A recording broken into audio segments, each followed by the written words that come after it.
Cancer নামটা শুনলেই বুকের ভেতর কেমন ভয় কাজ করে। অনেকে ভাবে এই রোগ মানেই জীবনের শেষ।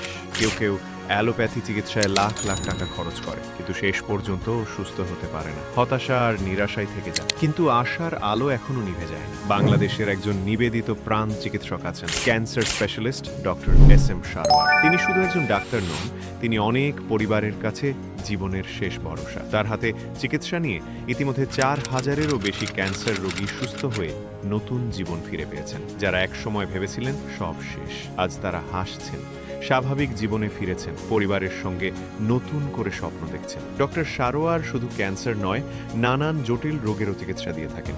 তিনি একজন অভিজ্ঞ হোমিও চিকিৎসক এবং ক্যান্সার গবেষক। ঢাকায় তিনি রোগী দেখেন পুরোনা পল্টন, বায়তুল মোকাররমের আল্লাহু লেখা বরাবর বায়তুল ভিউ টাওয়ারে। ঢাকায় বসেন সপ্তাহে 3 দিন, শনিবার, রবিবার ও সোমবার। আর হবিগঞ্জে রোগী দেখেন প্রতি মঙ্গলবার, বুধবার ও বৃহস্পতিবার। ক্যান্সার মানেই শেষ নয়, আশা আছে, আলো আছে। Doctor SM. সারোয়ার প্রতিদিন সেই আশার আলো জ্বালিয়েই চলেছেন।